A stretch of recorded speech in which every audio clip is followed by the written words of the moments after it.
And then the Gita goes on to explain what is the nature of life. Na jayate mriyate vakadachit nayam bhutva. That the conscious force that's seeing through the eyes and hearing through the ears and tasting through the tongue, touching through the flesh, thinking through the brain, loving through the heart, that living force is divine. It is Sat Chit Ananda, eternal, full of knowledge, and full of bliss. It's indestructible. The body is constantly changing. The mind is constantly changing. The witness of these changes is constant. And that witness is our true self. Nahanyate hanyamane sarire. That means it cannot be cut into pieces by any weapon. It can't be moistened by water. It cannot be burnt by fire. And it does not die with the body. According to the Gita, the body is like a car or motor vehicle. Some drive Mercedes, BMW, some drive Fords, some drive Volvos, some drive Hondas or Toyotas, and some drive Hindustani ambassadors. According to how much money we have and according to the choices we make, we get a particular type of car. The Gita explains similarly, according to the choices we make and according to what we've invested in what is called karma, where every action there is an equal reaction, we get a particular type of body. And there are so many different varieties of bodies. And there are so many differences.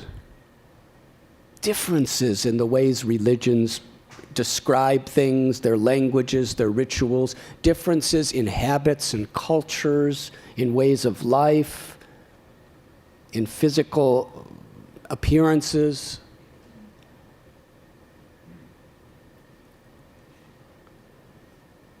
But to understand the unity within diversity is the secret of actually finding peace and being an instrument of peace within this world.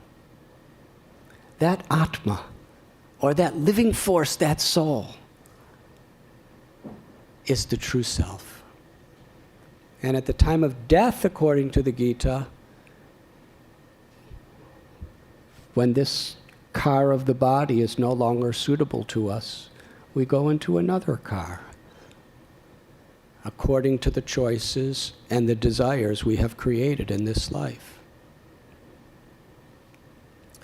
Human life is very special because we have such a vast capacity of free will.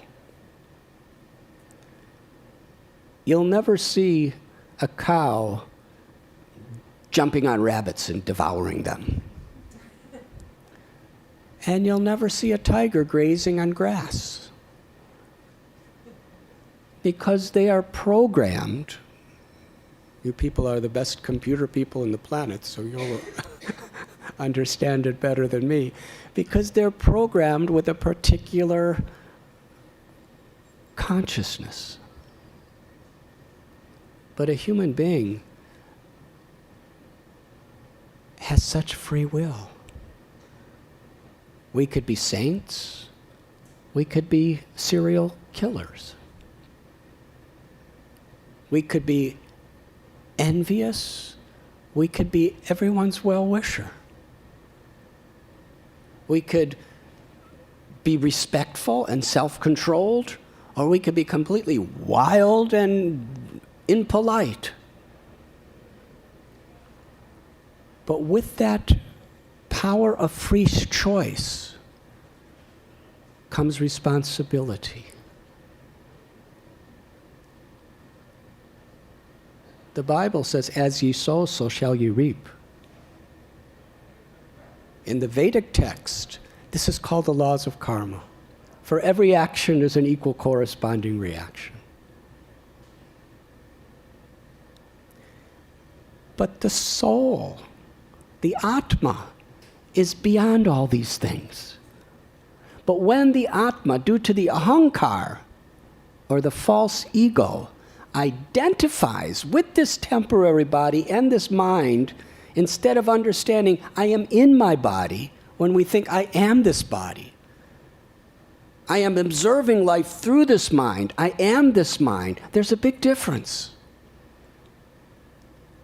If we identify with it and forget our true nature, then we're deeply affected by every situation that comes to us. Yoga means to reconnect. And interestingly, the Latin word religio, which is the root of religion, means to bind back. They really mean the same thing.